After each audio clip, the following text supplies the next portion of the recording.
ನಮಸ್ಕಾರ, ನೀವು ನೋಡ್ತಾ ಇದ್ದೀರಾ ಫ್ರೀಡಮ್ ಟಿವಿ. ನಾನು ರಚನಾ ನಂಜುಂಡ.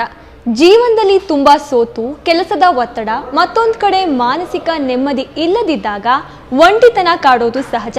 ಆದರೆ ಅದರಿಂದ ಹೊರಗೆ ಬರಲು ತುಂಬಾ ಸಮಯ ತೆಗೆದುಕೊಳ್ತೇವೆ. ಅದರಲ್ಲೂ ಬೆಂಗಳೂರಿಗರಿಗೆ ಈ ಎಲ್ಲ ತೊಂದರೆಗಳ ನಡುವೆ ಟ್ರಾಫಿಕ್ಗಳು ಕೂಡ ಮಾನಸಿಕ ಒತ್ತಡವಾಗಿದೆ.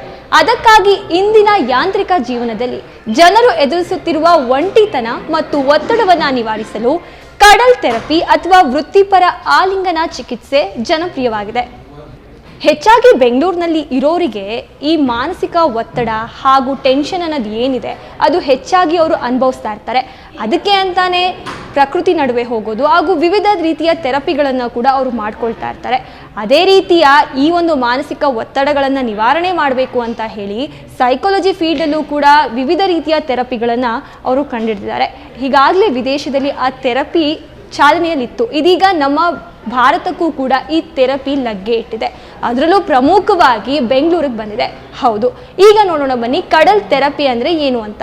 ಇದು ಸಂಪೂರ್ಣವಾಗಿ ಲೈಂಗಿಕೇತರ ಅಂದರೆ ನಾನ್ ಸೆಕ್ಷುವಲ್ ಸ್ನೇಹಪೂರ್ವಕ ಸ್ಪರ್ಶದ ಚಿಕಿತ್ಸೆಯಾಗಿದೆ.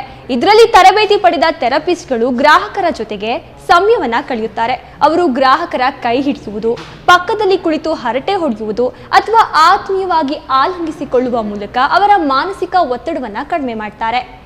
ಭಾರತದಲ್ಲಿ ಈ ಟ್ರೆಂಡ್ ಹೇಗಿದೆ? ಈಗಾಗಲೇ ಇದನ್ನ ವಿದೇಶಗಳಲ್ಲಿ ಬಳಸ್ತಾ ಇದ್ದಾರೆ.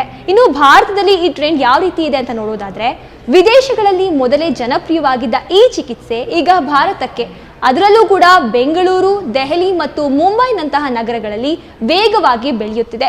ಈ ಸೇವೆಯನ್ನ ಪಡೆಯಲು ಗಂಟೆಗೆ ಅಥವಾ 3-4 ಗಂಟೆಗಳ ಅವಧಿಗೆ ಸುಮಾರು 5,000 ರೂಪಾಯಿಗಳವರೆಗೆ ದರವನ್ನ ನಿಗದಿಪಡಿಸಲಾಗಿದೆ. ಇದು ಹೇಗೆ ಕೆಲಸ ಮಾಡುತ್ತೆ ಅನ್ನೋ ಪ್ರಶ್ನೆ ಎಲ್ಲರಲ್ಲೂ ಕೂಡ ಇರುತ್ತೆ. ಅಂದರೆ ಇದು ಯಾವ ರೀತಿಯಾಗಿ ಕೆಲಸ ಮಾಡುತ್ತೆ ಅಂತ ನೋಡೋದಾದ್ರೆ, ಚಿಕಿತ್ಸೆಯ ಮೊದಲು ಇದರ ಭಾಗಿಯಾಗುವ ಗ್ರಾಹಕ ನಿಯಮಗಳಿಗೆ ಒಪ್ಪಿಗೆಯನ್ನ ನೀಡಬೇಕು. ಚಿಕಿತ್ಸೆಯ ಸಮಯದಲ್ಲಿ ಪೂರ್ಣವಾಗಿ ಬಟ್ಟೆಯನ್ನ ಧರಿಸಬೇಕು. ಮುದ್ದು ಮಾಡುವುದು ಅಥವಾ ಲೈಂಗಿಕ ಸ್ಪರ್ಶಕ್ಕೆ ಇಲ್ಲಿ ಅವಕಾಶವಿರುವುದಿಲ್ಲ. ಮಾನವ ಸ್ಪರ್ಶದಿಂದ ದೇಹದಲ್ಲಿ ಆಕ್ಸಿಟಾಸಿನ್ ಎಂಬ ಹಾರ್ಮೋನ್ ಬಿಡುಗಡೆಯಾಗುತ್ತೆ. ಇದನ್ನ ಫೀಲ್ ಗುಡ್ ಹಾರ್ಮೋನ್ ಅಂತ ಕೂಡ ಕರೆಯಲಾಗುತ್ತೆ. ಇದು ಒತ್ತಡವನ್ನ ಕಡಿಮೆ ಮಾಡಿ ಉತ್ತಮ ನಿದ್ದೆಗೆ ಸಹಾಯ ಮಾಡುತ್ತೆ. ಈ ಒಂದು ಥೆರಪಿ ಏನಿದೆ, ಈ ಥೆರಪಿಯನ್ನ ಒಳಗೊಳ್ಳೋದಕ್ಕೂ ಮುಂಚೆ ಒಂದಷ್ಟು ಮುನ್ನೆಚ್ಚರಿಕಾ ಕ್ರಮಗಳಿವೆ. ಅದೇನು ಅಂದ್ರೆ, ಈ ಸೇವೆಯನ್ನ ಒದಗಿಸುವವರ ಹಿನ್ನೆಲೆಯನ್ನ ಸರಿಯಾಗಿ ಪರಿಶೀಲಿಸಬೇಕು. ನಕಲಿ ವೆಬ್ಸೈಟ್ಗಳ ಬಗ್ಗೆ ಎಚ್ಚರಿಕೆ ಇರಬೇಕು. ಇದು ಕೇವಲ ತಾತ್ಕಾಲಿಕ ಪರಿಹಾರವಾಗಿದ್ದು, ಕುಟುಂಬ ಮತ್ತು ಸ್ನೇಹಿತರೊಂದಿಗೆ ಭಾವನೆಗಳನ್ನು ಹಂಚಿಕೊಳ್ಳುವುದು ಅತ್ಯುತ್ತಮ ಮಾರ್ಗ ಎಂದು ತಜ್ಞರು ಸಲಹೆ ನೀಡುತ್ತಾರೆ. ಇನ್ನು ನೋಡಿದ್ರಲ್ಲ, ಇದಾಗಿತ್ತು ಕಡಲ್ ಥೆರಪಿಯ ಒಂದು ಸಂಪೂರ್ಣ ಮಾಹಿತಿ. ಯಾವ ರೀತಿಯಾಗಿ ಈ ಒಂದು ಕಡಲ್ ಥೆರಪಿ ಅಂದರೆ ಒಂದು ಹತ್ತಿರ ಕುತ್ಕೊಂಡು ಹರಟೆ ಹೊಡೆಯೋದ್ರಿಂದ ಕೂಡ ಒಬ್ಬ ಮನುಷ್ಯನ ಮಾನಸಿಕ ಆರೋಗ್ಯ ಸುಧಾರಿಸುತ್ತೆ. ಅವನ ದಿನನಿತ್ಯದ ಟೆನ್ಷನ್ ಏನಿರುತ್ತೆ ಅದು ಕಡಿಮೆ ಆಗೋದಕ್ಕೆ ಇದು ಪರಿಣಾಮಕಾರಿಯಾಗಿ ಇದೆ ಅಂತ ಹೇಳಿ ನಮ್ಮ ಬೆಂಗಳೂರಲ್ಲೂ ಕೂಡ ಇದು ಚಾಲ್ತಿಯಲ್ಲಿ ಈಗ ಬರೋದಕ್ಕೆ ಸಕಲ ತಯಾರಿಗಳನ್ನು ಕೂಡ ಮಾಡ್ಕೊಳ್ತಾ ಇರ್ತಾರೆ. ಇದನ್ನು ಹಾಗೆ ಅವರು ಒಂದು ಚಾಲನೆಗೆ ತರೋದಕ್ಕಾಗೋದಿಲ್ಲ. ಹೀಗಾಗಿ ಕೆಲವೊಂದು ಮುನ್ನೆಚ್ಚರಿಕಾ ಕ್ರಮಗಳನ್ನು ಅವರು ತೆಗೆದುಕೊಳ್ತಾರೆ.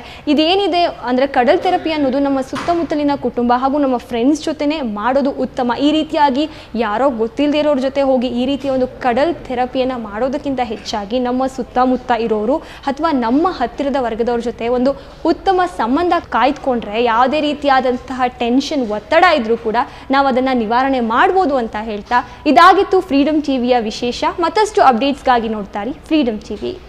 ಕ್ಷಣ ಕ್ಷಣದ ಸುದ್ದಿಗಳಿಗಾಗಿ ಫ್ರೀಡಮ್ ಟಿವಿ ಸಬ್ಸ್ಕ್ರೈಬ್ ಮಾಡಿ, ಲೈಕ್ ಮಾಡಿ ಹಾಗೂ ಫಾಲೋ ಮಾಡಿ. ಹೊಸ ಸುದ್ದಿಗಳ ನೋಟಿಫಿಕೇಶನ್ಗಾಗಿ ಬೆಲ್ ಐಕಾನ್ ಮೇಲೆ ಕ್ಲಿಕ್ ಮಾಡಿ.